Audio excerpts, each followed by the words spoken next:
하나님께서 특별히 하나님의 사랑하는 종들을 위하여 하나님의 귀하신 천국 복음을 비유로 말씀하시고 때로는 상징 가운데 은밀한 언어로 기록하여 주셔서 저희들로 하여금 영어로 깨닫게 해주심을 감사합니다. 아버지 하나님, 이 시간에 성령 하나님 저희들 가운데 오시옵소서.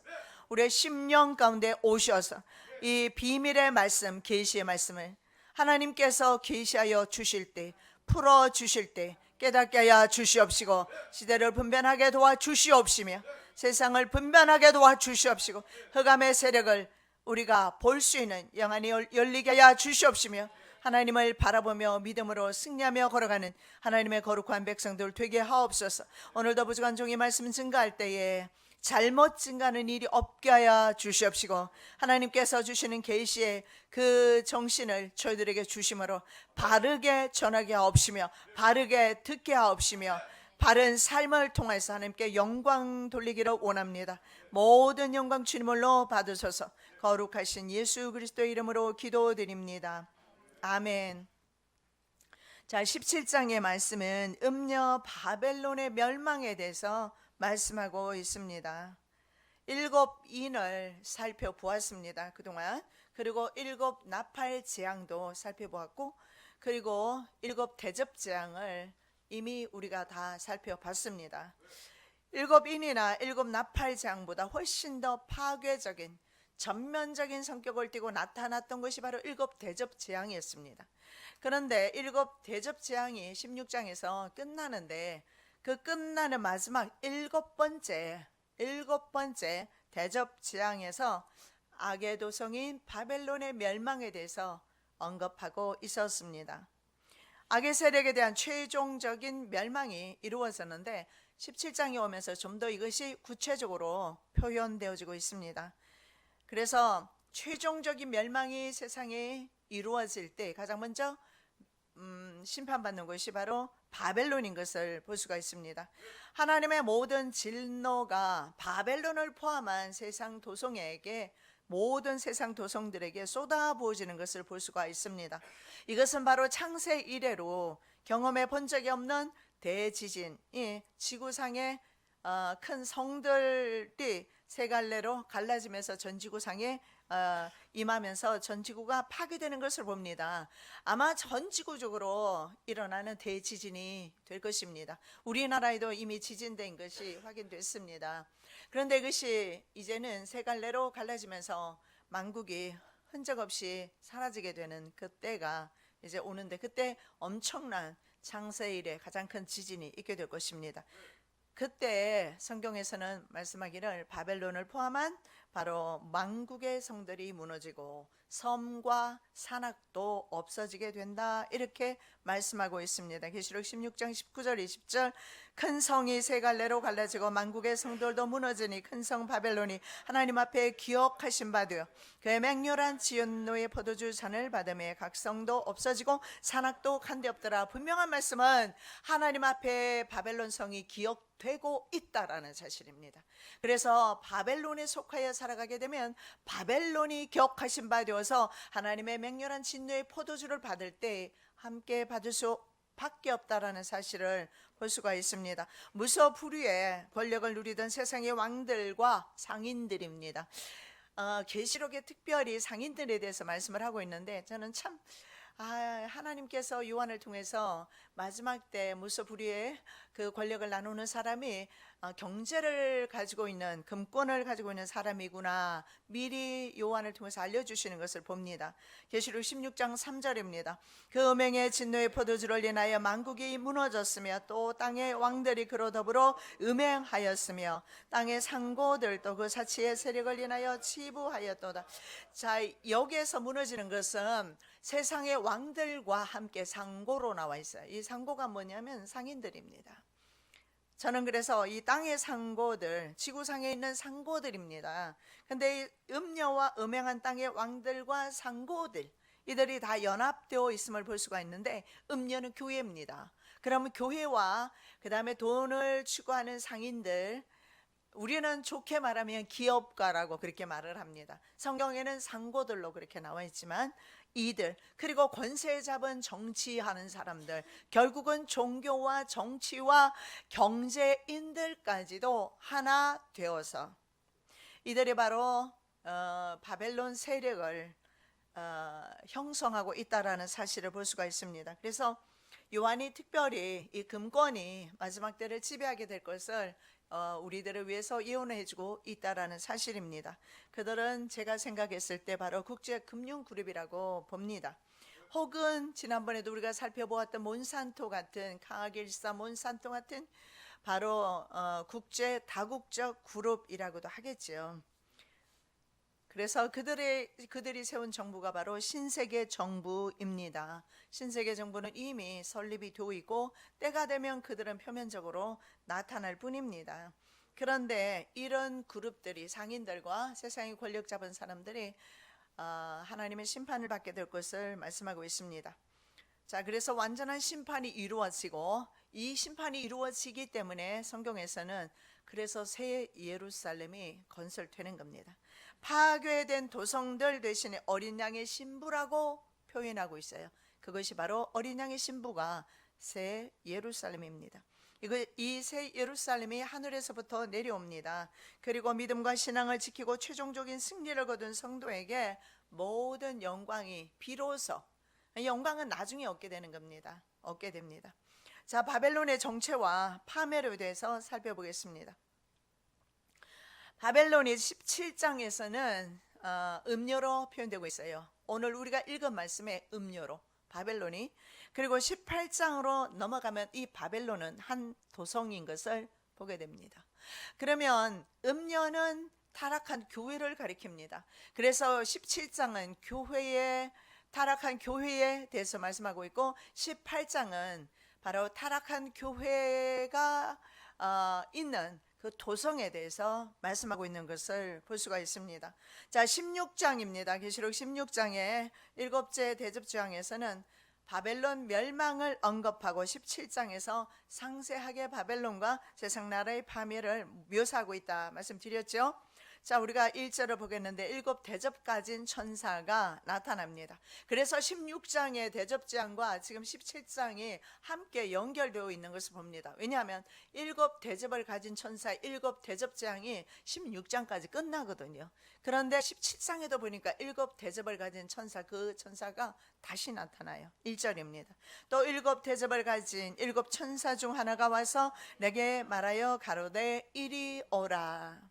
16장에서 7 대접장을 지구에 쏟았던 7 대접을 가진 천사가 다시 나타나서 물 위에 앉아있는 큰 음녀가 받을 심판을 자기가 직접 목도하는 것을 보게 됩니다. 그렇다면 바벨론 17장의 파멸이 16장의 대접재앙과 관련이 있다는 사실을 볼 수가 있습니다. 대접재앙은 엄청난 무서운 재앙으로서 아마 인류가 직면할 수 없는 대접재앙이고, 아마 이때쯤 되면 성도는 휴거되었지 않을까 그렇게 생각을 합니다. 그래서 대접재앙의 결과로 바벨론, 지구상에는 모든 도성은 파괴될 것입니다. 자, 바벨론 멸망을 선포했던 그 천사는 요한에게도 나타납니다. 그래서 하나님 어린 양의 아내 거룩한 성 새 예루살렘을 소개하고 있습니다. 요한계시록 21장 9절에서 10절 7 대접을 가지고 마지막 7 재앙을 담은 7 천사 중 하나가 나와서 내게 말하여 가로되 이리 오라. 내가 신부고 어린 양의 아내를 네게 보이리라 하고 성령으로 나를 데리고 크고 높은 산으로 올라가 하나님께로부터 하늘에서 내려오는 거룩한 성 예루살렘을 보이니. 대접 재앙을 온 지구상에 쏟았던 그 7 천사 중 한 사람이 똑같이 지구상에 심판을 선포하면서 성도에게는 바로 구원을 선포하고 있습니다. 다른 사실을 볼 수가 있어요. 하나님을 알지 못하는 불신 세상에는 하나님의 심판이, 그리고 하나님을 믿는, 그리고 하나님을 믿기 때문에 마지막까지 신앙을 지키는 하나님의 거룩한 성도들에게는 구원을 선포하고 있습니다. 자, 우리가 음료의 정체에 대해서 살펴봅니다. 1절 많은 물 위에 앉은 큰 음료에 받을 심판을 내게 보이리라. 음녀의 정체를 성경에서는 바벨론이다 이렇게 말합니다. 그래서 아까 제가 말했던 것처럼 17장은 바벨론은 음녀다, 18장은 바벨론은 큰 도성이다 이렇게 볼 수가 있습니다. 바벨론은 하나님을 대적하는 세상 문화, 문명 총체인 것을 볼 수가 있습니다. 과거, 현재, 미래 역사 가운데 성도를 각양의 문화와 이단 혹은 사이비 종교로 미혹하는 세속적인 세력에 대한 총칭, 이것이 바로 음료로 볼 수도 있습니다. 그래서 모든 우리가 속해 있는 이 사회에 저기 모든 우리 살아가는 문화라든가 이런 모든 것들이 세속 문화인 것을 우리가 알 때 바로 이 세속 문화는 음료 문화인 것을 알 수가 있습니다. 그러나 제가 봤을 때는 성경에는 좀 더 구체적으로 음료에 대해서 말씀하고 있는 것을 봅니다. 하나님이 없는 악의 도성 세상 제국을 상징합니다. 그래서 바벨론은 제가 생각했을 생각뿐만 아니라 성경에도 말씀하고 있지만 이 바벨론은 세상의 제국을 가리킵니다. 바로 정치 권력을 잡고 있는 세상 제국들입니다. 그래서 실제적으로 여러분 아시지만 다니엘서 7장 2장에 보면 이 바벨론에 대해서 다니엘서가 다 바벨론에 대해서 말씀하고 있지 않습니까?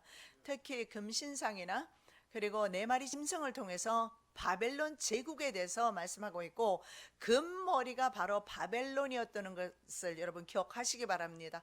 그러면 마지막까지 이 세상은 바로 바벨론이라는 나라의 제국에서 우리가 살고 있다는 사실을 우리가 볼 수 있습니다. 그래서 세상 제국은 힘의 속성상 악의 도성이고 하나님을 거역할 수밖에 없고 하나님의 반대편에 설 수밖에 없다는 것을 볼 수가 있습니다. 그래서 요한은 악의 도성 로마를 바벨론으로 봤습니다.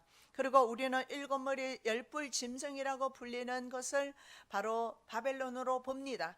그 일곱 머리 열뿔 짐승을 우리는 생각했을 때 신세계 정부라고 볼 수도 있습니다. 신세계 정부에 속해 있는 금권 경제를 가진 모든 사람이 실질적으로 전 세계 경제를 뒤에서 조종하고 있기 때문입니다. 그러나 구체적으로 성경에서 17장에서 말하는 음료, 18장에서 말하는 큰 도성, 이것은 저는 개인적으로 봤을 때 로마 카톨릭 체제이다. 로마 카톨릭 교회가 우리와 다르다고 해서 드리는 말씀이 아니라, 그래서 오늘은 집중적으로 로마 카톨릭 체제가 어떤지 짧은 시간에 다 알 수는 없어요. 그러나 그들의 역사 가운데서 어떤 일을 했는지, 그리고 현재적으로 로마 카톨릭 교회가 어떤 도성인지 우리가 좀 살펴보도록 하겠습니다. 자, 세상 권력은 바로 탑과 결혼한 바티칸에 대한 것임을 알 수가 있습니다. 특별히 카톨릭 신자들을 음해하거나 그런 뜻은 전혀 없습니다. 왜냐하면 카톨릭 교회나 개신교회나 똑같은 교회입니다. 그리고 우리 개신교회도 이미 종교통합 카톨릭과 하고 있기 때문에 결국은 한 배를 탔습니다.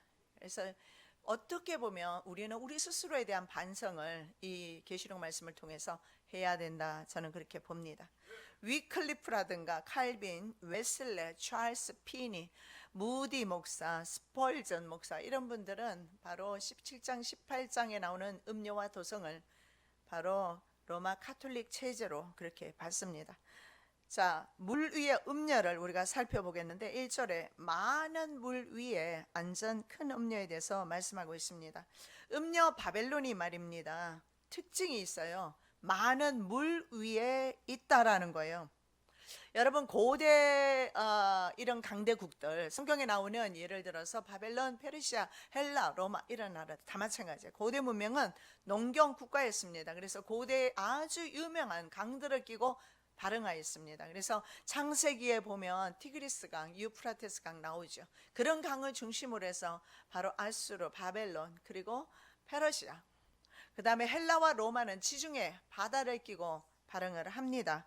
그래서 물이 많은 지역을 중심으로 했을 때 동유럽과 서유럽이 여기에 속해 있어요. 그래서 저는 반드시 적그리스도는 이와 같은 나라에서 나와야 된다고 생각을 합니다. 음료가 많은 물 위에 앉아 있습니다. 그 음료가 물론 적그리스도는 아니지만 이 음료는 적그리스도가 국가를 재건하는데 협조하기 때문에 그렇습니다. 결국은 우리 성도들을 팔아버리는 역할을 누가 하느냐? 교회가 할 것이며 교회 지도자가 한다는 사실을 볼 수가 있습니다. 우리가 카톨릭 역사를 살펴보면 카톨릭이 얼마나 많은 카톨릭 신자들을 무참하게 죽였는지 여러분 인터넷 들어가 보면 금세 그걸 우리가 설치할 수가 있어요. 그렇다면 교회가 성도들을 보호하지는 않는다는 사실을 볼 수가 있습니다. 자, 이러한 음료의 세력은 광범위하게 전 세계로 뻗어 나갔습니다. 그렇다면 이 음료 교회가 전 세계적인 영향을 미쳐야 된다고 보셔야 합니다. 왜냐하면 많은 물 위에 앉아 있기 때문입니다. 실제적으로 물 옆에 있다는 이유 외에도 이 많은 물은 여러 가지 뜻을 포함하고 있습니다. 고대 강대국들은 피지배 민족들에게 자신의 문화와文명에 대한 사상 교육을 시켰어요.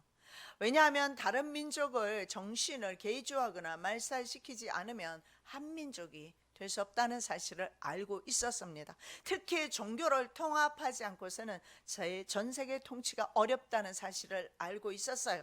역사를 통해서. 그래서 마지막 때는 꼭 그들은 종교를 통합합니다. 그래서 다른 종교에도 구원이 있다. 그래서 기독교 야훼 신앙을 손상시키는 일을 그들이 하게 될 것입니다. 그래서 그들은 자신들의 종교로 개종할 것을 요구하고 백성들을 통합하려는 시도를 많이 했는데 다니엘과 세 친구에게 야훼 신앙을 버리고 자신이 믿는 바벨론 신앙을 받아들일 것을 강요했습니다. 그래서 갈대아 학문을 익히게 했고 다니엘서에 나와 있죠. 이름도 바벨론식 이름으로 바꿨습니다. 이것이 바로 뭡니까? 많은 물 위에 앉은 음료, 많은 물입니다. 그래서 많은 물이라는 것 자체가 물을 끼고 강대국이 발흥한 것만을 의미하는 것이 아니라 반드시 마지막 때는 전 세계의 영향력을 행사하는 교회, 그것이 바로 음료라는 것 사실을 볼 수가 있습니다. 아수르는 북이스라엘을 점령하고 난 뒤에 이주 정책을 폈습니다. 그래서 북이스라엘 사람들을 자기 땅으로 옮기고 자기 나라 사람들을 이스라엘로 보내서 국제 결혼을 시켰어요.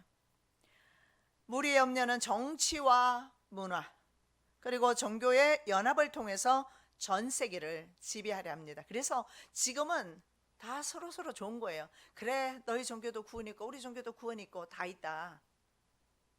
죽습니다. 이건 우상 숭배예요. 이것은 바로 전 세계를 물 위에 앉은 음료는 전 세계를 이런 식으로 통합하려고 합니다. 바티칸은 여러분 아시겠지만 종교 집단만은 아닙니다. 바티칸은 한 국가입니다. 정치 집단인 것을 보는데 바티칸은 유엔의 정식 국가는 아니지만 observer 국가로서 인정되고 있고 국가로서 이미 각 나라의 대사를 파견하고 있습니다. 이태리 로마 안에 있죠. 그런데도 자치구역으로 독립되어 있어요.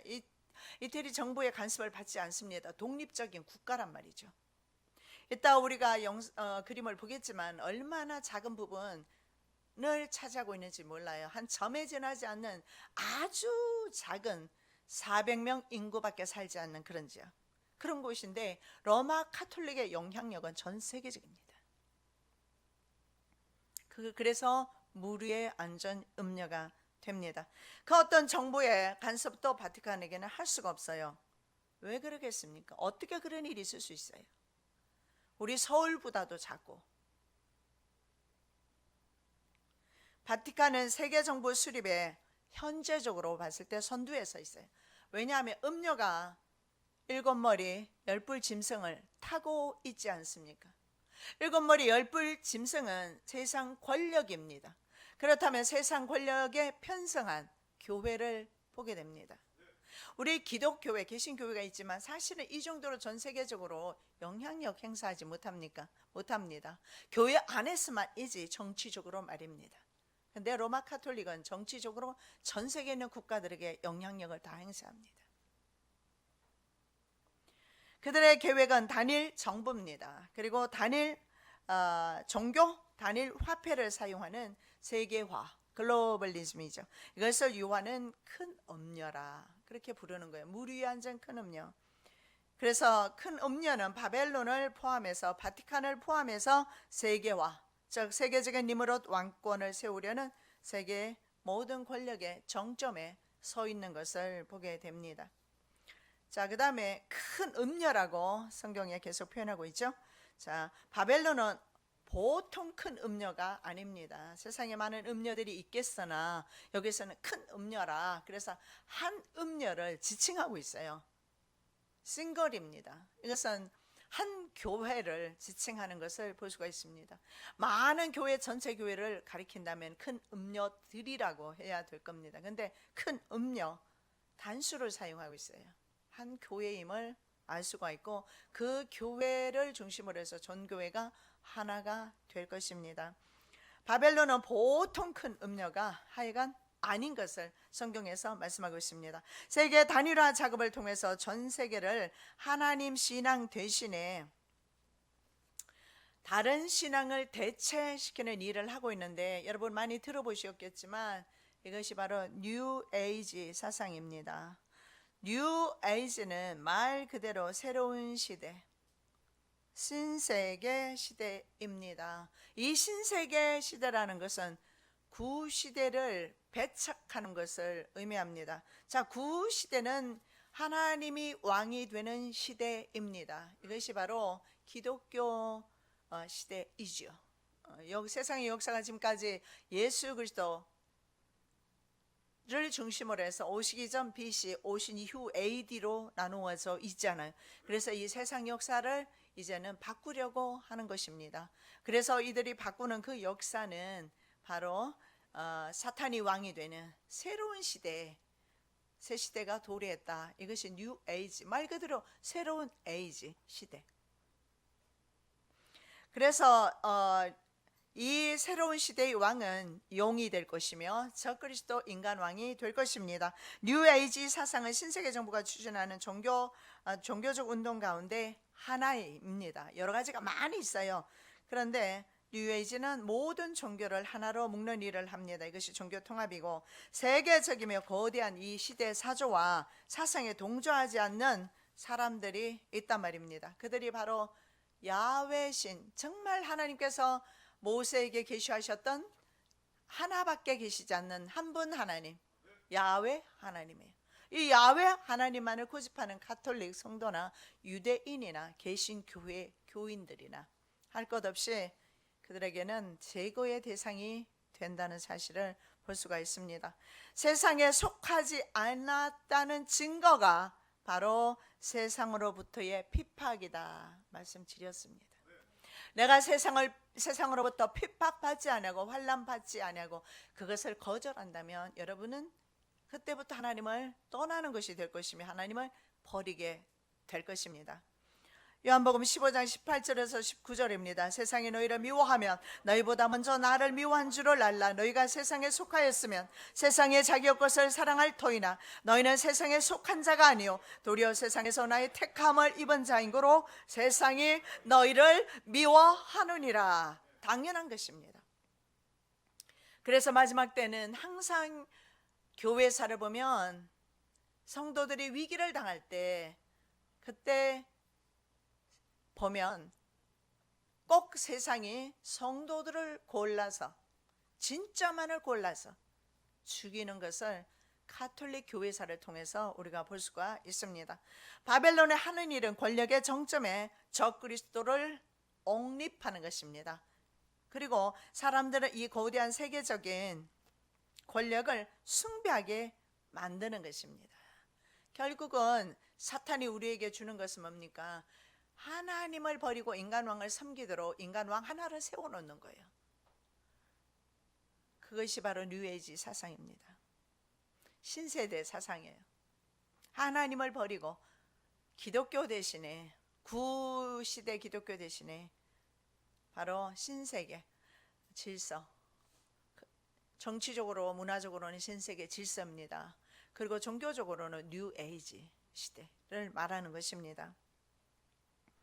자, 다니엘서 3장 7절입니다. 모든 백성과 나라들과 각 방언하는 자들이 나팔과 파리와 피리와 수금과 삼년금과 양금과 모든 악기 소리를 듣자고 느부갓네살 왕의 세운 금신상에게 엎드려 절하니라.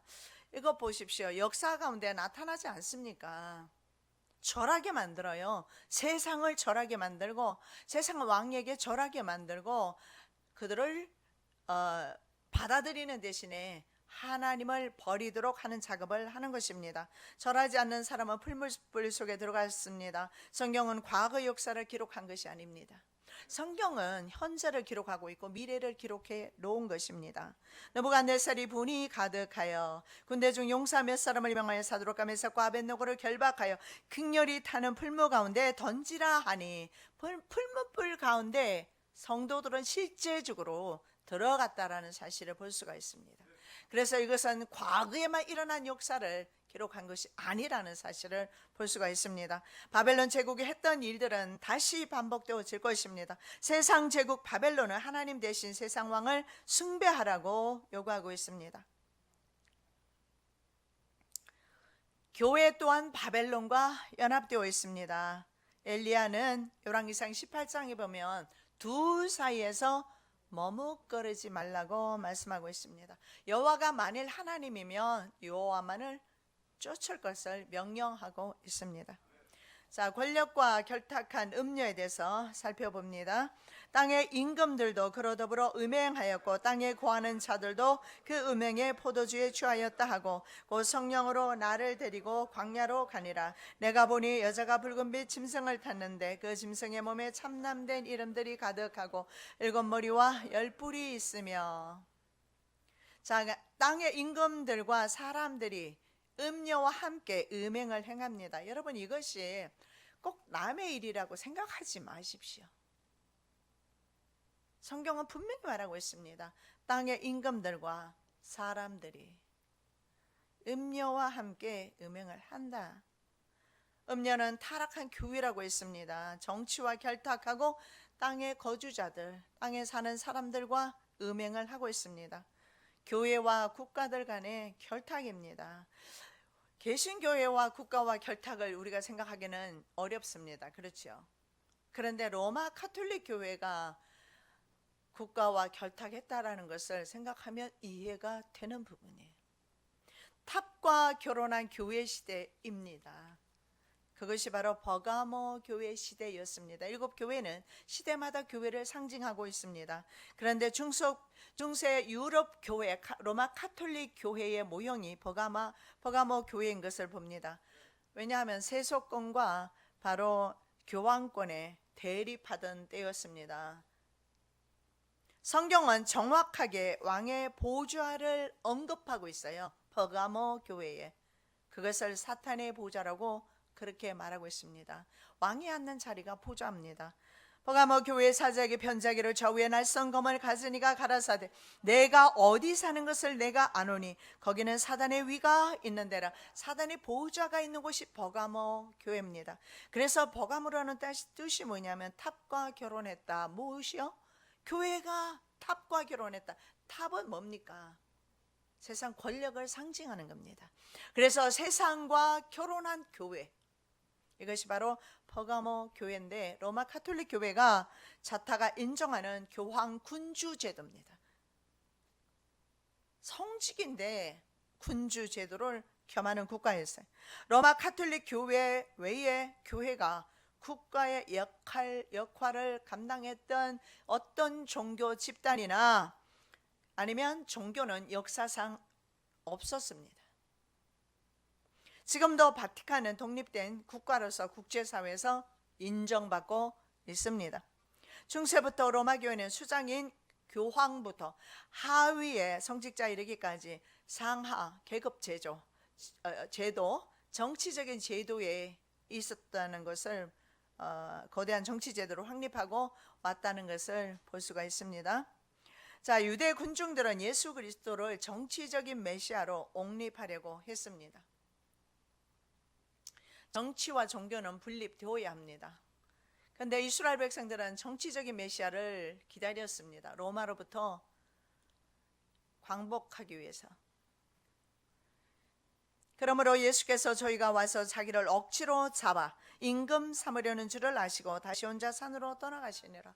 예수님은 왕 대신에 십자가의 길을 선택하셨습니다. 그리고 예수께서는 예수를 따르는 크리스천입니다. 크리스천은 예수를 따르는 사람들입니다. 예수님을 따르는 사람들에게도 십자가의 길을 가라고 말씀하고 있습니다. 성령 세례 주실 것을 약속하는 주님께 나라 광복에 대해서 이스라엘 백성들은 예수님이 부활 승천하기 직전까지도 자기 나라가 언제 회복되는지, 언제 광복이 이루어지는지 관심은 온통 세상에 있는 것을 봅니다. 사도행전 1장 5절 6절 요한은 물로 세례를 베풀었으나 너희는 몇 날이 못되어 성령으로 세례를 받으리라 하셨느니라. 저희가 모였을 때 예수께 묻자와 가로되 주께서 이스라엘 나라를 회복하심이 이때니까. 분명히 예수님은 말씀하셨습니다. 너희 나라는 세상이 아니다. 내가 세상에서 너희들을 택했다. 분명히 말씀을 합니다. 그런데 사람들은 반대로 하나님 나라를 외면하고 세상에 속해서 살려고 합니다. 그랬을 경우에는 결과는 바벨론이 멸망할 때 함께 멸망한다는 사실입니다. 자, 신의 대리자로 자처하는 교황에게 예수님의 십자가의 모습이 없습니다. 예수님은 섬김 받지 않고 섬김을 하기 위해서 오셨습니다. 만일에 섬기려 하지 않는다면 그것은 더 이상 교회가 아닙니다. 권자에 앉고 보좌에 앉고 권력을 행사하고 타인의 목숨을 뺏어가고 이런 것은 세상 권력이 바로 일곱 머리 열불 짐승이 하는 일입니다. 그것은 교회가 하는 일은 아닙니다. 왜냐하면 교회는 예수님을 따르는 사람들의 모임이 교회입니다. 아니요, 예수님을 따르는 사람들이 교회입니다. 그렇다면 예수님을 따르는 사람은 예수님의 길을 걸어가는 사람이에요. 그러면 예수님의 길은 십자가의 길을 제쳐놓고는 생각할 수가 없어요. 그런데 오늘날 교회가 십자가의 길을 가지 않습니다. 그리고 세상 길을 가고 있는 것이 바로 권력의 길입니다. 그래서 이런 교회는 예수 교회가 아닙니다. 다른 교회입니다. 다른 교회는 그리스도의 교회가 아니고 적그리스도 교회입니다. 교황청의 수입은 교황령에서 나오는 수입과 전 세계에 흩어져 있는 신자들의 헌금, 그리고 로마 시에, 그 당시에 로마가 컸습니다. 당시를 말하는 겁니다. 중세시대, 그리고 로마 시의 세금, 이런 것으로 말미암아 당시에 어떤 다른 나라 황제들보다 큰 부를 소유하고 있었습니다. 현재도 마찬가지입니다. 바티칸의 재정은 웬만한 국가들의 부를 능가합니다. 엄청난 부가 있습니다. 소유에 대해서 성경은 부정적으로 말하고 있습니다. 예수님도 어떤 누구도 성경에는 부에 대해서, 부를 축적하는 것에 대해서 나누는 삶을 말씀하시지, 가진 사람은 나누는 것이고 없는 사람은 그것을 가지기 위해서 도둑질하지 말라고 성경에서 말씀하지, 부를 축적하고 타인을 착취하면서까지 부를 축적하는 것은 세상 권력이 하는 것인데 교회가 이런 일을 해왔습니다. 천주교회와 우리와 왜 상관이 없습니까? 천주교회에서 계신 교회가 나왔는데요, 하나입니다. 만일에 기회가 있어서 여러분 갈 수가 있다면 성지순례 한번 해보시기 바랍니다. 로마에 가보면, 바티칸에 가보면 그들의 부가 얼마나 극에 달해 있는지 볼 수가 있습니다. 그들의 수많은 성당의 화려한 건축물, 수백 년에 걸쳐서 수많은 물질이 들어가서 세워진 화려한 건축물, 이건 어떤 다른 나라에서 아무리 미국이 크다고 하지만, 그리고 그 좋은 건물들이 많지만 이런 건물들은 따라갈 수가 없어요. 돈으로 완전히 만들어 놓은 건물을 드립니다. 그리고 그 안에 있는 조각품이나 벽화들, 이런 것을 보면 얼마나 교회가 화려한지요. 이 화려한 옷을 입고 교회가 포장되어 있는 교회, 그 교회가 바로 음료 교회인 것입니다. 한 사람이 두 주인을 섬기지 못할 것이니 허기를 미워하며 저를 사랑하거나 허기를 중히 여기며 저를 경히 여기매라. 너희가 하나님과 재물을 겸하여 섬기지 못하느니라 분명히 말씀하고 있습니다. 교회는 부를 축적하지 말고 나누는 삶을 살라고 말씀합니다. 그런데 중세 시대 교황은 국왕이나 제후들 위에 절대 권력을 행사했습니다. 이것이 중세 시대예요. 그래서 우리는 그 시대를 뭐라고 말합니까? 중세 암흑 시대라고 말하고 있습니다. 교황은 신의 대리자의 위치에 있었습니다. 그래서 당시에 교황의 재판은 최고의 권위를 가지고 있었어요. 사람을 죽이거나 살리거나 모든 명령이 교회로부터 나왔어요.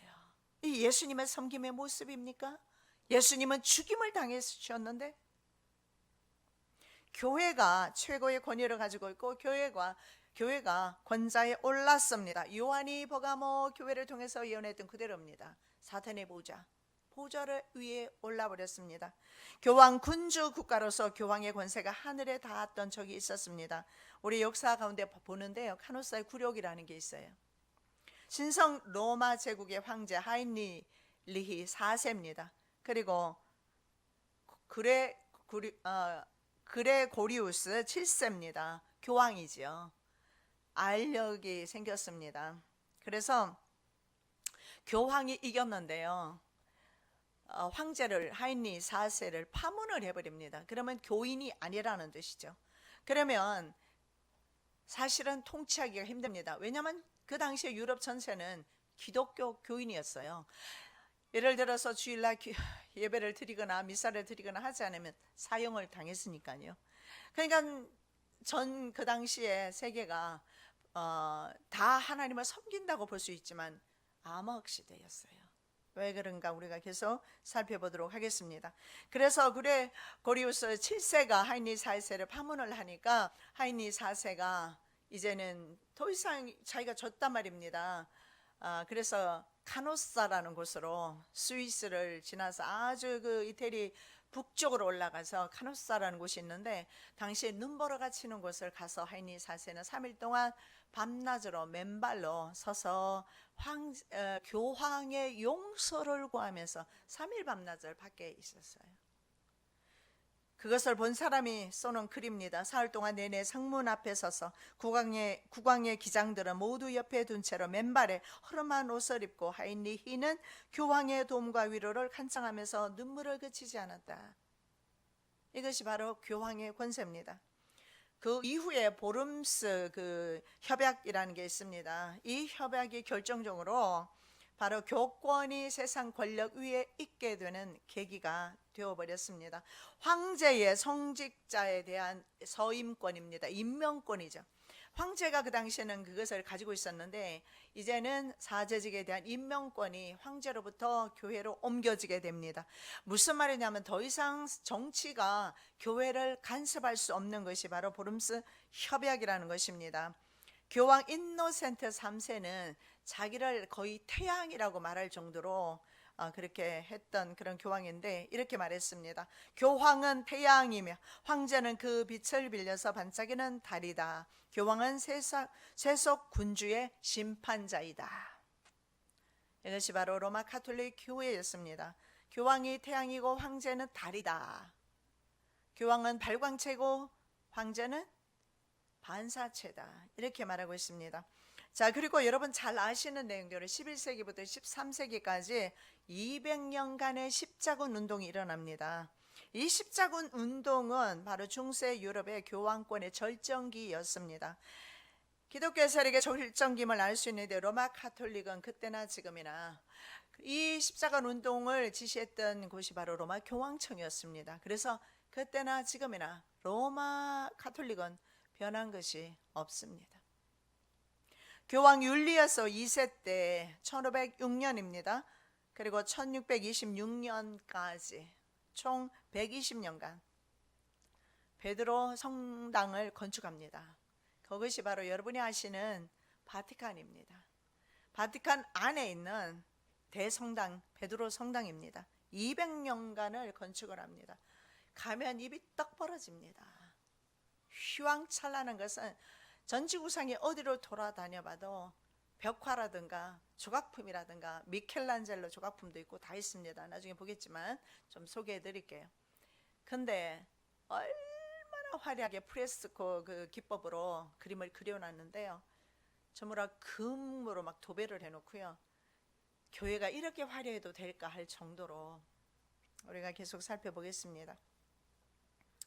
자, 그런데 120년 동안 이 성 베드로 성당 자체가, 교황이 머물고 있는 성 베드로 성당 자체가 120년 동안 지어졌는데 1500년경에 어떤 돈으로 지어졌느냐면 면죄부를 판매해서 그 돈 가지고 지었습니다.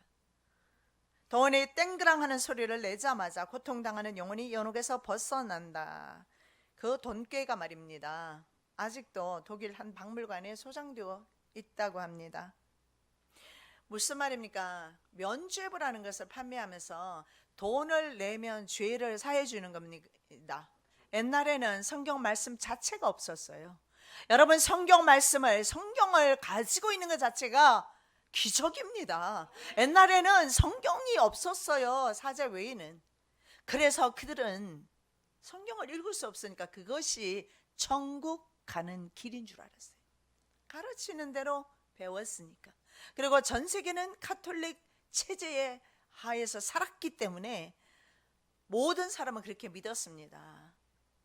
그러면 돈을 들이면 심지어는 연옥에 가 있는, 지옥에 가 있는 사람도, 영혼이 연옥에 가 있는 사람도 연옥에서 대기하고 있답니다. 돈 줄 때까지.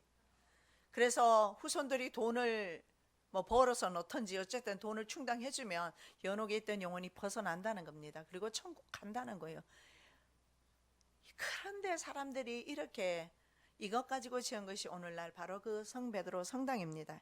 이때 여러분 아시는 대로 로마 카톨릭 교회 사제였던 마르틴 루터가 1517년에 바로 종교 개혁을 하게 됩니다.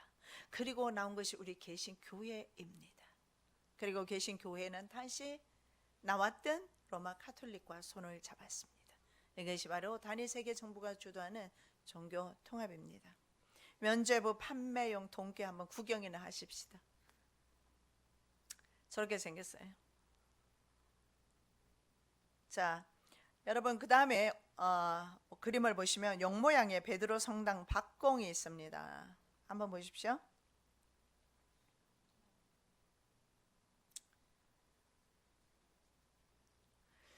박공에 보면 뱀 그림이 있을 겁니다. 박공은 그 건물 말입니다. 그 건물 전체를 대표하는 그림입니다. 그런데 보면 용 모양의 그런 박공이 새겨져 있는 것을 보게 되는데, 이제 계속 보면 베드로 성당, 바티칸이 어떤 식으로 되어 있는지 알 수가 있습니다. 음행하는 버가모 교회를 향한 주님의 모습이 있는데요, 참 무서운 모습입니다. 좌우에 날이 선 양날 가진 검, 그 검을 가지고 있는 모습이 예수님의 모습입니다. 음료에 대한 심판하러 오시는 예수님의 모습은 칼을 가지고 오신다는 것을 봅니다. 요한계시록 2장 16절입니다. 그러므로 회개하라. 그리하지 아니하면 내가 네게 속히 임하여 내 입의 검으로 그들과 싸우리라. 시편 2편 9절입니다. 내가 철장으로 저희를 깨트리며 질그릇같이 부수리라. 회개하면 관계없지만 예수 그리스도께서는 다시 오실 때 쇠막대기를 가지고 오실 것이다, 이렇게 말씀하고 있습니다. 자, 짐승의 몸에 참남된 이름들이 가득합니다. 3절입니다. 내가 보니 여자가 붉은빛 짐승을 탔는데 그 짐승의 몸에 참남된 이름들이 가득하고, 음녀가 붉은빛 짐승을 타고 있습니다. 붉은빛 짐승은 세상 권력이라고 했습니다. 그 짐승의 몸에 참남된 이름들이 가득하다, 이렇게 말합니다. 자, 성 베드로 대성당의 전면 모습입니다. 저렇게 생겼어요. 확대 좀 해주세요. 성당 안에 내부죠. 그리고 그 다음에 그림이 바티칸 시국입니다. 이거 이제 설명을 좀 드리겠습니다. 그 다음에 그림은 남근을 상징하는 오빌리스크가 저렇게 중앙에 바티칸 성당 앞, 그러니까 바티칸이죠. 거기에 광장에 저렇게 있습니다. 자, 베드로 대성당 첫 번째 그림을 다시 보겠습니다. 베드로 대성당 안에 전면인데요. 8층 높이 정도 되는 것 같아요. 저 부분을. 그런데 내부 제단, 저 제단은 말입니다. 지금 보이는 저 제단인데 이집트 태양신인 아몬레 신전의 양식대로 그대로 지었습니다.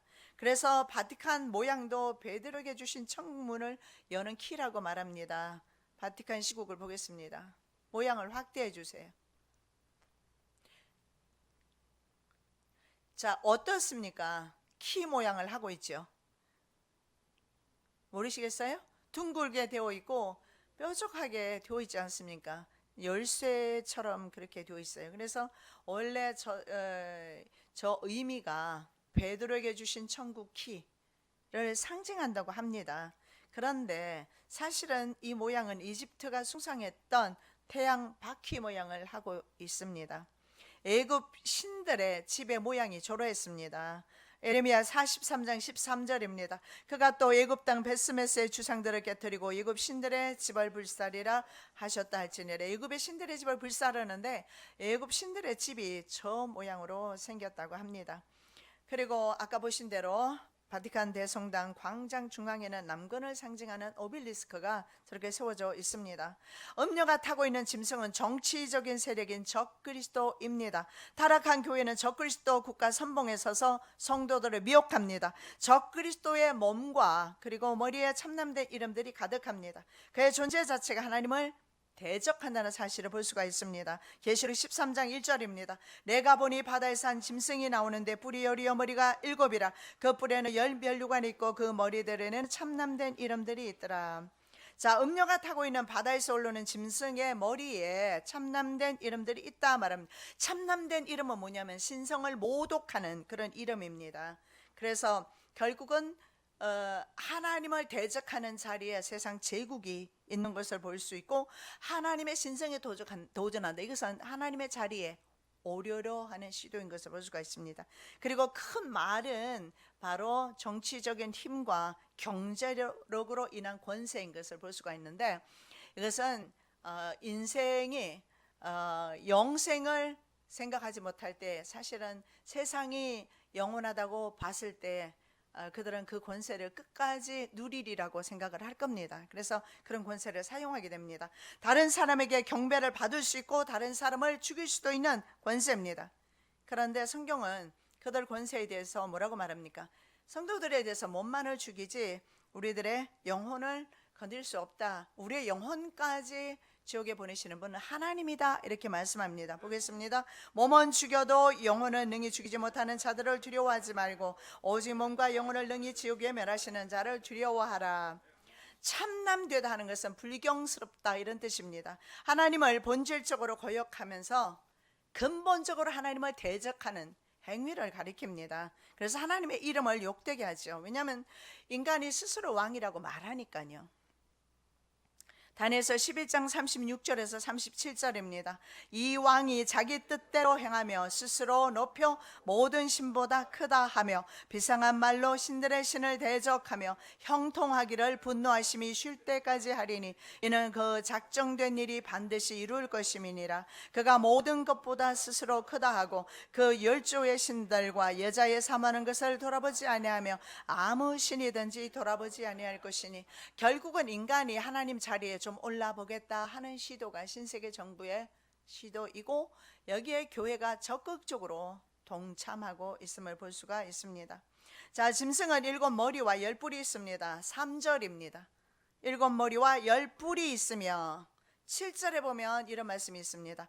천사가 가로되 왜 기이 여기느냐 내가 여자와 그의 탄바 7머리와 10뿔 가진 짐승의 비밀을 내게 보이리라. 제가 누누이 말씀드렸어요. 7머리 10뿔은 바로 정치 권력이다. 무소불위의 권력을 자랑하는 세상 권력, 세계적인 권력이겠죠. 한국 같은 작은 국가를 말하는 것이 아니고 짐승은 머리가 7이고 뿔이 10개 있습니다. 다니엘이 본 네 번째 짐승은 좀 더 상세하게 설명되어 있어요. 자, 다니엘서 7장 7절에서 8절 큰 천리가 있고 10뿔 중에서 3뿔이 빠지고 한 작은 뿔이 나온다 이렇게 되어 있습니다. 7머리가 그러면은 7머리가 있고 10뿔이 있는데 7머리는요 어떤 신학자들은 7머리를 아수르 그리고 바벨론, 페르시아, 로마, 부활된 로마 이렇게 생각을 합니다. 그리고 열불은 부활된 로마인 적그리스도 국가에 속한 10왕이죠. 꼭 10개 왕을 가리키는 것이 아니라 전 세계는 정치적인 힘이 없기 때문에 세계 왕을 추정할 수밖에 없습니다. 우리나라가 절대적으로 미국에 의존하는 것을 보십시오. 힘이 있으면 그렇게 하겠어요? 이것이 바로 10왕입니다. 7 머리는 그러면 뭐냐 하면 7 여자가 앉은 7 산이다 이렇게 말하고 있어요. 계시록 17장 9절입니다. 지혜 있는 뜻이 여기 있으니 그 7 머리는 여자가 앉은 7 산이요. 자, 그러면 여러분 7 머리는 여자가 앉은 7 산이어야 됩니다. 성경을 우리는 계시록을 상징적으로만 해석해 왔기 때문에 허구로 생각했고 그냥 우리는 계시록 자체를 해석하려고도 하지 않고 제외시켜 놓았어요. 그러나 이 시대야말로 계시록을 알아야 된다는 사실을 볼 수가 있습니다. 그래서 이것을 문자적으로 우리는 믿을 때에 말입니다. 7 머리는 여자가 앉은 7 산이다 했을 때 7 산이 있는 곳이 어딘가를 찾아보면 돼요. 바티칸이 바로 7 산 위에 세워져 있습니다. 바티칸이라는 뜻을 살펴보면요, 바티, 디바인이라는 뜻이 있어요. 신성하다, 거룩하다 이런 뜻이고, 그 다음에 캔, 설펜트라는 뜻입니다. 캔은 뱀이라는 뜻이에요. 그래서 이것은요, 신성한 뱀 이렇게 바티칸이 해석될 수가 있어요. 어디 가서 바티칸이 무슨 뜻이냐 물으면 신성한 뱀, 그리고 혹은 점치는 자 이런 뜻이 있어요. 점치는 자, 점치는 사람. 바티칸은 바로 점치는 사람들의 집이다 이렇게 볼 수가 있는 것입니다. 그런데 가서 과연 보니까 귀신의 처소임을 확인할 수가 있었어요. 성베드로 대성당 건축물 그리고 조각물 벽화에 영과 귀신이 도배되어 있는 것을 볼 수가 있었습니다.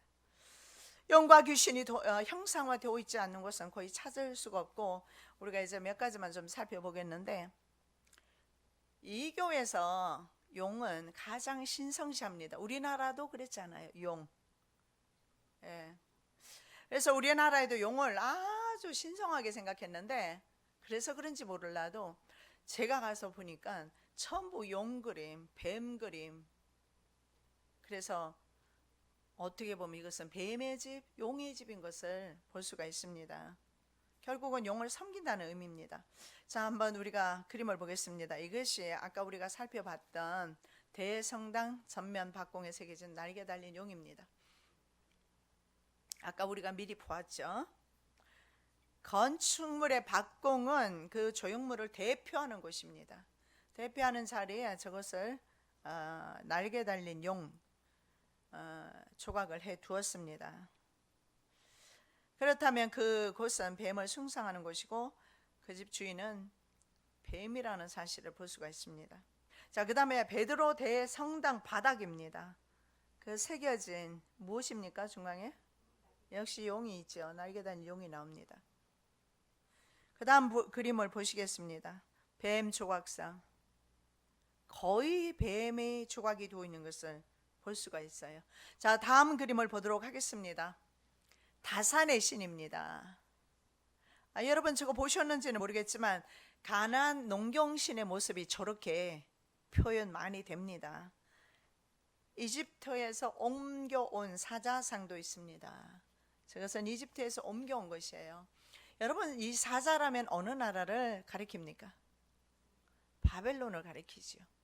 그래서 교회가 바벨론화 되었다라는 사실을 볼 수가 있습니다. 다음 그림 보시기 바랍니다.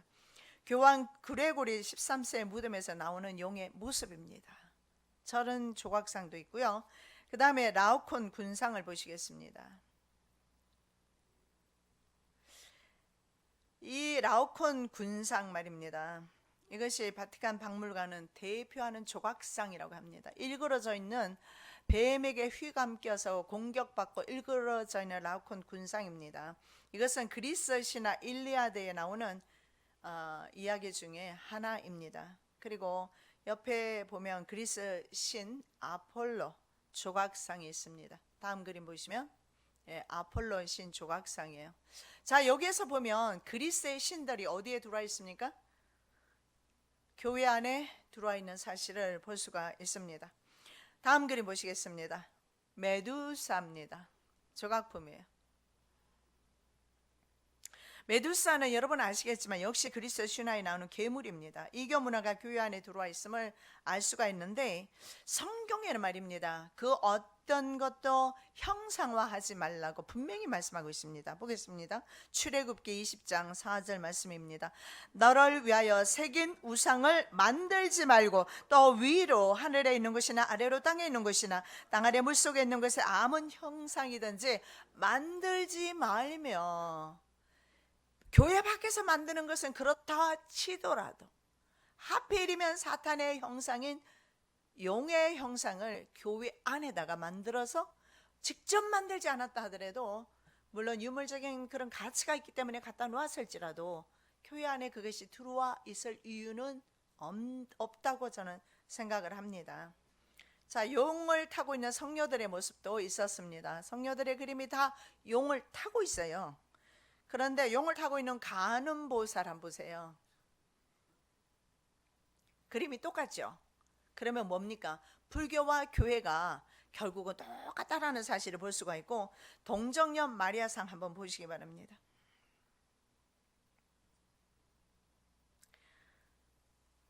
카톨릭 벽화와 불교 벽화도 같고 이방 종교가 교회 종교 문화와 똑같은 것을 볼 수가 있는데 짐승을 타고 있는 모습입니다.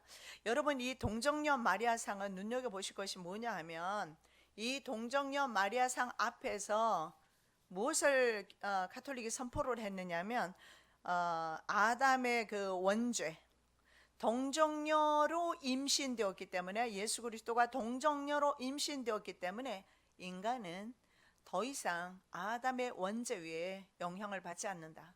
여기에서 교황 무오솔도 물론 그전부터 주장된 것이지만 교황은 죄가 없다. 그러면 교황은 누구다? 신이다. 그래서 동정녀 저 마리아상 앞에서 무원죄스, 인간의 죄가 어떻게 없어질 수가 있습니까? 우리는 다 아는 사실인데도. 그래서 아담의 원죄를 받지 않는다는 것은 예수 그리스도가 아담의 원죄를 받지 않는다는 의미일 뿐이지 사람들에게는 해당되지 않는다는 겁니다. 성경 말씀 보겠습니다. 기록한 바 의인은 없나니 하나도 없으며 깨닫는 자도 없고 하나님을 찾는 자도 없고 다 치우쳐 한 가지로 무익하게 되고 선을 행하는 자는 없나니 하나도 없도다. 로마서에 말씀하고 있죠. 시편 14편 3절입니다. 다 치우쳤으며 함께 더러운 자가 되고 선을 행하는 자가 없으니 하나도 없도다. 선을 행할 수 없다고 인간에게는 분명히 그렇게 말씀하고 있습니다. 로마 카톨릭은 모든 종교의 옷을 입고 그리고 나타나 있는 음료 교회인 것을 볼 수가 있습니다. 각양각색의 모양, 조각, 벽화와 조각품들이 증언하고 있는 사실을 볼 수가 있었습니다. 이방 종교화가 되었다라는 것을 보는데, 여기에서 우리가 느낄 수 있는 것은 가나안 종교도 보이고 불교, 힌두교, 동양 종교까지 다 보입니다. 그리스 신화 같은 것이 다 들어와 있고 로마 신들이 다 들어와 있는 것을 볼 수가 있습니다. 천정에는 용과 도깨비가 그려져 있습니다. 다음 그림을 보겠습니다. 천정 벽화 한번 보십시오. 확대하면 용도 보이고 도깨비도 보여요. 그림을 좀 확대해 주시기 바랍니다. 보이세요? 예. 요즘 도깨비라는 영화 연속곡을 뭐 하는 것 같더라고요. 안 보고 계세요?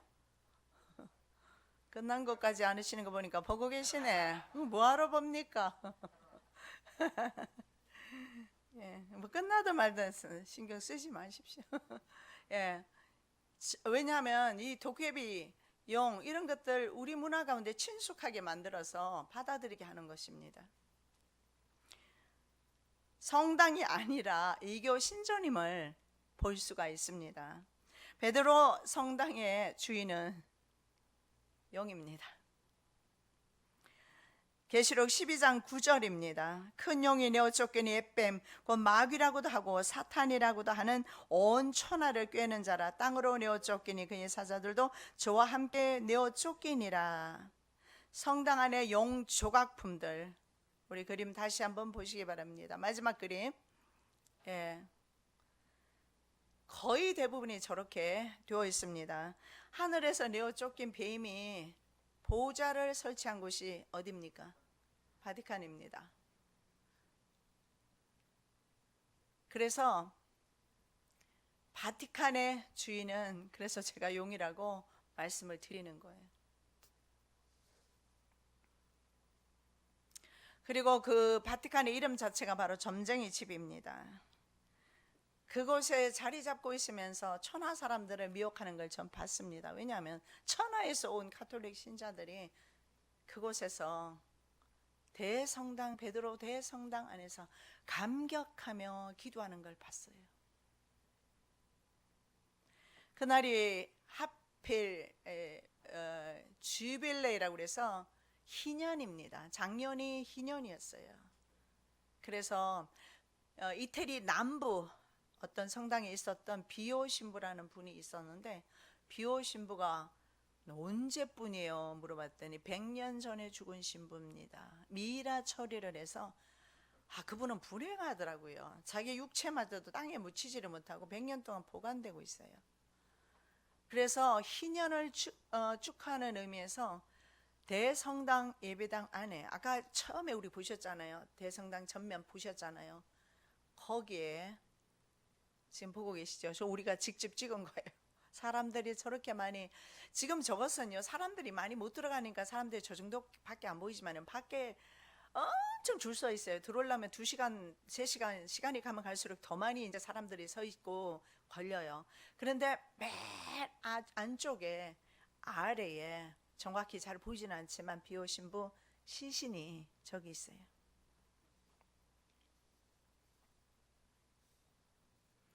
가톨릭 교회는요 유고를 숭상시합니다. 지하 무덤도 있습니다. 그림 보시면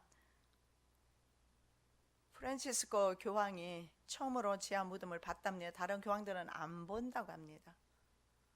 저희들은 들어가려다가 오랫동안 기다리는데도 문을 안 열어주고 있더라고요. 그래서 보지는 못했는데 지하 무덤에 대해서 궁금하시면 인터넷 찾아보시면 다 나올 겁니다. 저곳에서 인신제사까지 드려진다는 사실을 볼 수가 있습니다. 지하 무덤입니다.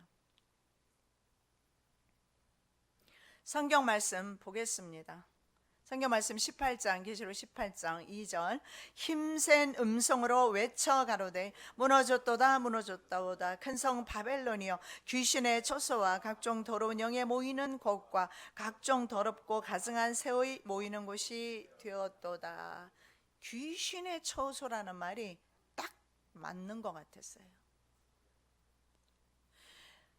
글쎄요, 제가 가톨릭 신자가 아니기 때문에 그곳에서 유골 앞에서 시신 앞에서 은혜를 못 받았는지는 몰라도 저는 머리가 아프더라고요. 이것은 여러분 로마 가톨릭 교회만 있는 형상들이 아니에요. 이스라엘 땅에 가보십시오. 이스라엘 땅에 있는 그리스도 종교회라든가 가톨릭 교회라든가 거의 대부분의 교회들에 가보면 이런 형상들로 도배되어 있고, 저는 그래서 들어갔다가 머리가 너무 아파서 보다가 뛰쳐나오게 됐어요. 왜냐하면 제가 봤을 때는 오늘 이 성경 말씀에 나와 있는 것처럼 귀신의 처소이지 하나님의 성전은 아니다. 여러분 어떻습니까? 이것이 그 성전에만 있으면 괜찮습니다. 그것 때문에 내가 구원받지 못할 일은 아니에요. 그런데 우리의 심령이 이런 귀신이 득실거리는 그런 처소라면 소망이 있겠습니까? 여러분, 유형교회 자체는 소망 없습니다. 이제 우리 교회는 그런 형상이 없으니까 괜찮다고요. 교회가 여러분을 구원시켜 줍니까? 내 안에 이런 귀신의 더러운 처소가 되어 있지 않는지, 아니면 내 안이 성령님의 처소가 되어 있는지, 두 개밖에 없어요. 하나님의 성령의 전이 되든가, 아니면 세상으로 가득 채워지든가, 중간은 없어요.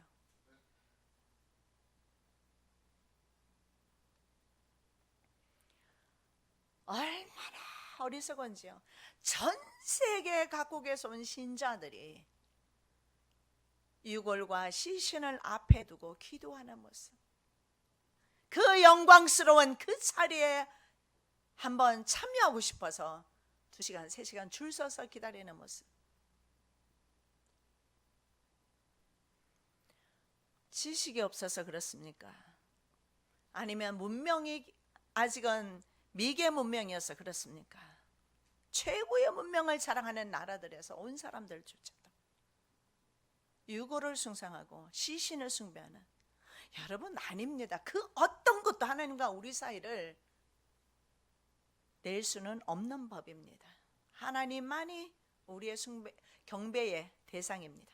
하나님만이. 근데 그 앞에 시신이 놓여 있어요. 경배되고 있는 겁니다. 그 앞에 수많은 그런 형상들이 놓여 있습니다. 경배되고 있는 겁니다.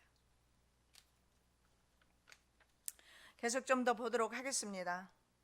자, 천정 벽화를 한번 보겠습니다. 얼마나 찬란하게 되어 있는지 가면 입이 저절로 벌어져요. 천정은 얼마나 높습니까? 아까 제가 그랬잖아요. 8층 높이라고 그랬어요. 전부 저렇게 그림이 그려져 있어요. 입체적으로 그려져 있어요. 그게 프레스코 기법입니다. 500년, 600년 전에 그린 그림이 저대로 보존이 되고 있단 말이죠. 그리고 복도라든가 벽면에도 다 그림이 그려져 있어요. 여러분 저 보이시죠? 저기 복도거든요. 근데 저렇게 천정에도 벽면도 그려져 있고 어떤 곳은 바닥까지도 그려져 있습니다. 전부 형상화되어 있어요. 분명히 형상화하지 말라고 했는데, 성경 말씀 우리가 다시 한번 보겠습니다. 에스겔 8장 10절에서 12절입니다. 내가 들어가 보니 각양 곤충과 가증한 짐승과 이스라엘 족속의 모든 우상을 그 사면 벽에 그렸고, 이스라엘 백성의 장로 중 70인이 그 앞에 섰으며 사반의 아들 야사냐도 그 가운데 섰고, 각기 손에 향로를 들었는데 향연이 구름같이 오르더라. 또 내게 이르시되, 인자야, 이스라엘 족속의 장로들이 각각 그 우상의 방한 어두운 가운데서 행하는 것을 내가 보았느냐? 그들이 이르기를 여호와께서 우리를 보지 아니하시며 이 땅을 버리셨다 하느니라. 에스겔 선지자는 예루살렘 성전의 모습을 보는데, 오늘 바로 가톨릭 교회 안에 있는 그런 형상들입니다. 각양 곤충과 가증한 짐승입니다. 사면 벽에 그리고, 이집트에서도 그렇게 했어요. 그리고 향을 피워서 그 향연이 올라가고 있는 모습을 보는데, 이방 제후에서 사용했던 부분입니다. 그리스 지역으로 가면 특히 수도원이 많아요. 그 수도원은 가파른, 우리 땅에서 봤을 때는 거의 한 20층, 30층 높이의 절벽이 있으면 절벽에다가 다 가지고 수도원을 이렇게 지었어요. 보기만 해도 현기증이 날 정도로. 어떻게 지었는지 모르겠어요. 주님과 더 가까워지고 싶어서 그렇게 지고, 속세를 떠나서 수도하면서 경건의 훈련을 했던 곳인데 향연이 올라가고 있는데 귀신의 처소인 것을 봤습니다. 머리가 정말 깨어질 듯이 아파요. 이것은 이스라엘 가운데서도 실제적으로 행해졌던 일입니다. 그래서 이방 이런 제의와 풍습이 교회 안에서 그대로 재현되고 있는 것을 봅니다. 이것이 로마 가톨릭 교회입니다.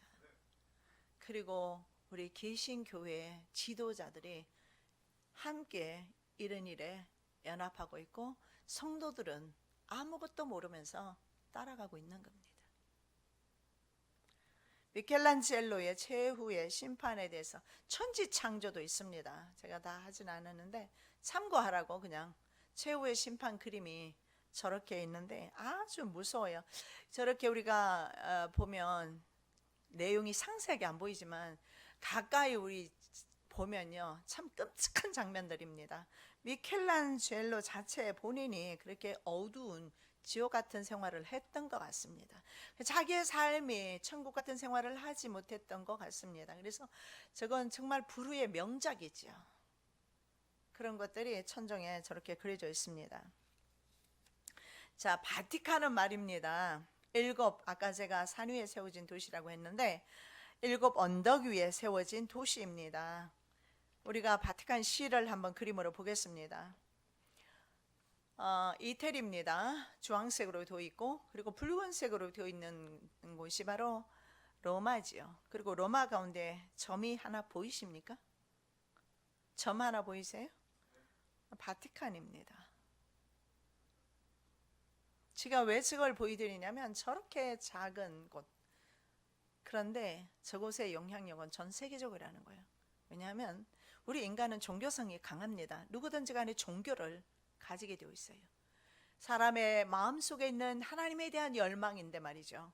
그것을 우상에게로 용에게로 바꾸려는 작업을 하고 있는데 그 뒤에는 누가 그 짓을 하겠습니까? 사탄이 하고 있는 겁니다. 로마시 안에서도 저렇게 점입니다. 저렇게 작아요. 그런데 이것을 우리가 인터넷 들어가 보면 여러분 바티칸 시국이라고 나와 있어요.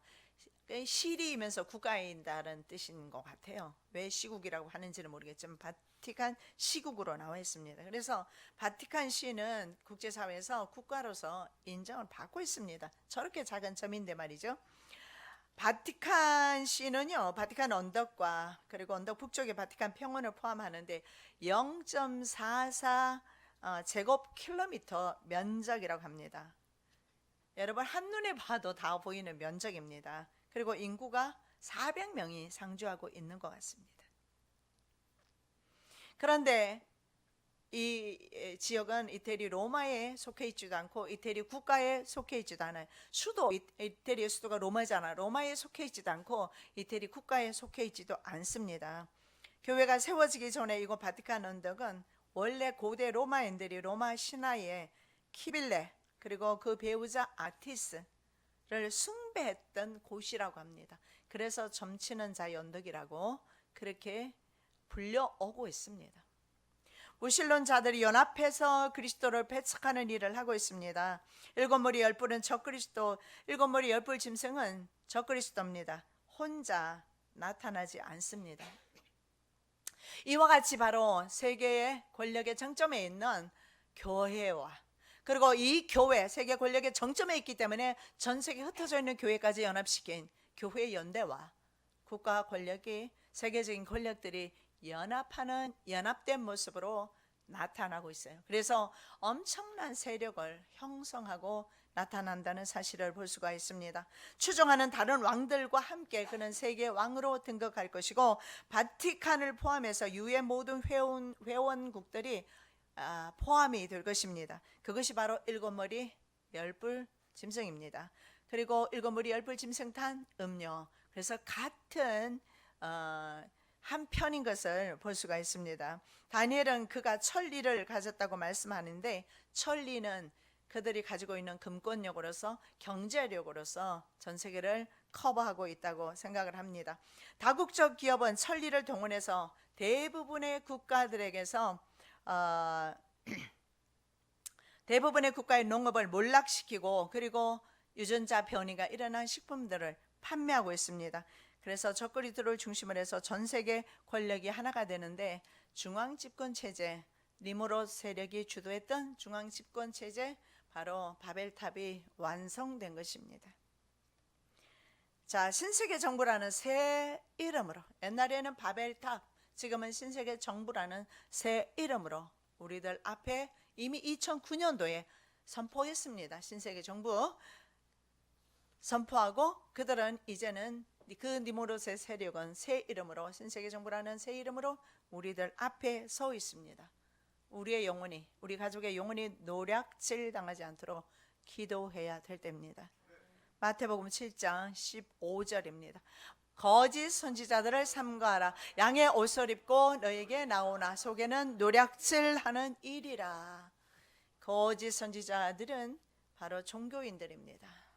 오히려 성경에는 교회 지도자들을, 우리가 믿고 있는 성직자들을 삼가하라.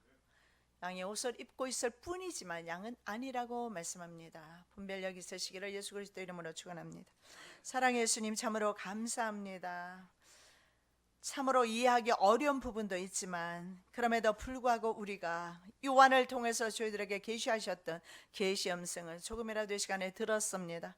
시대를 분별하는 지혜를 도와주시고 바벨론에 속하지 않게 도와주시고 천국에 속한 백성으로서 바벨론을 우리가 능히 이기고 믿음으로 승리하는 거룩한 백성 되게 하여 주시옵소서. 거룩하신 예수 그리스도 이름으로 기도드립니다. 아멘.